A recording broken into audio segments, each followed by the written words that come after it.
Welcome to 2021. It may seem a little late in the year as we are already in February to be welcoming you to the new year. However, I live in Cape Town and not much happens in January.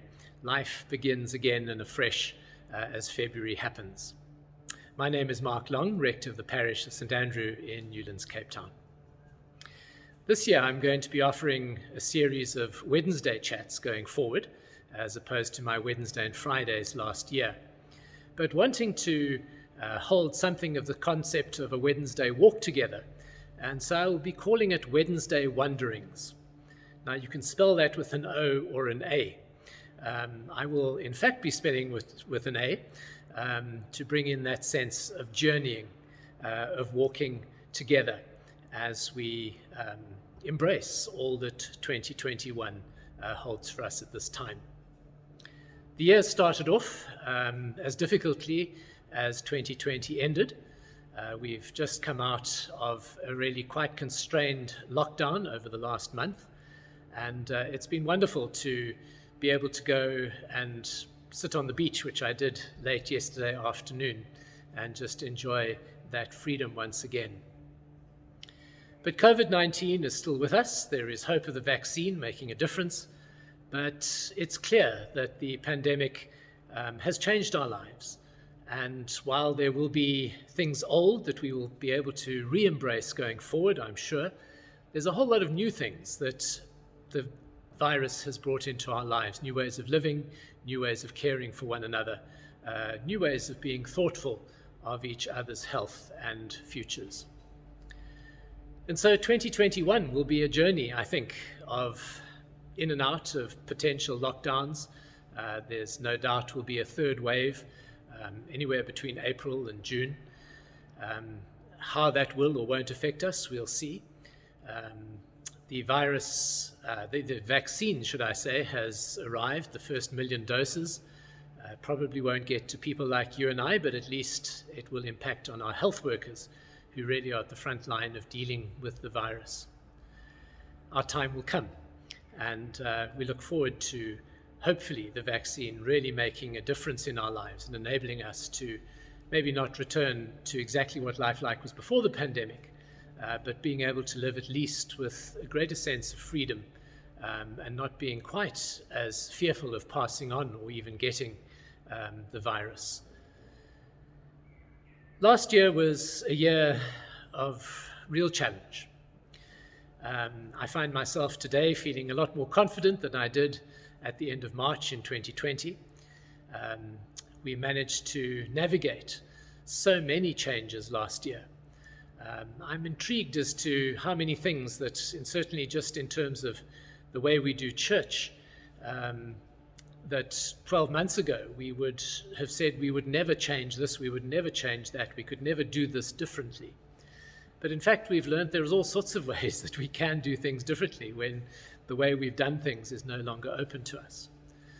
And as a friend and colleague of mine said today, I was chatting to him earlier, it's kind of been a reformation in many ways as we as church around the world have needed to find different ways to communicate, particularly in the virtual environment, which is the way we're communicating right now.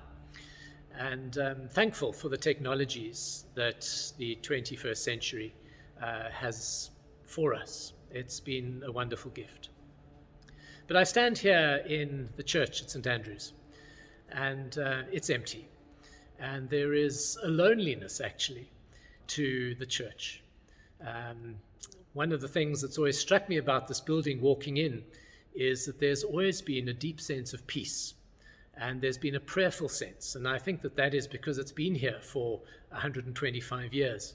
People have prayed regularly in this building during that time, and there's a sense that the very stones of the walls are permeated with our prayers and the prayers of generations over time. But there is a sense that these same stones exude a loneliness, particularly after the last month when there have been one or two funerals, but no joyous gathering around the Eucharist and those times of worship that were just so common in our previous life. And that loneliness, I think, is something we need to just recognize in our own lives. As lockdown has created a space in which we have not been able to socialize in quite the same ways or with quite the same ease that we could before.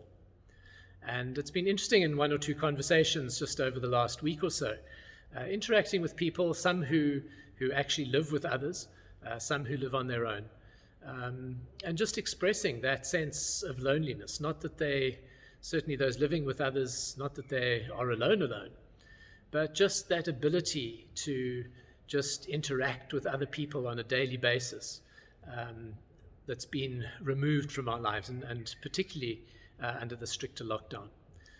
As we go forward, it will be a little easier, as we can at least, although social gatherings are still restricted, we can at least meet friends, perhaps at a restaurant, go for a walk together, have a cup of tea in a safe, open environment. But loneliness is something that I think is very much it's always been part of the human journey. But during lockdown, it's something that I think for a number of us has been emphasized. And it's something we need to, in acknowledging, just bring before God. And bring before God thankful that despite all that has happened, despite that sense of loneliness, we continue to have the presence of God with us.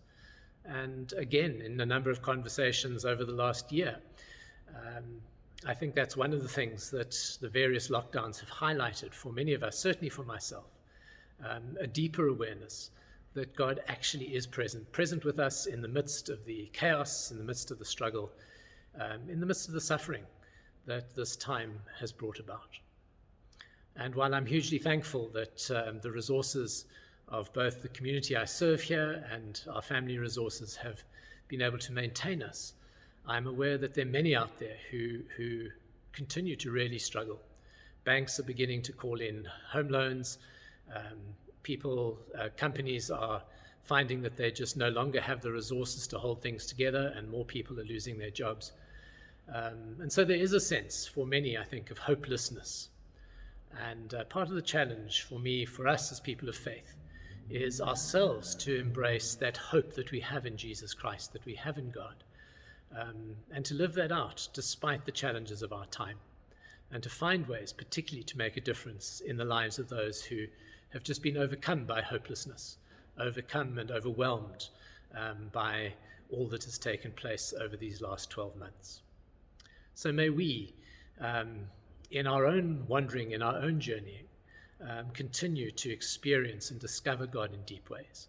And may we have the courage to share that with people around us, and to be that visible sign of light and hope and goodness to our world.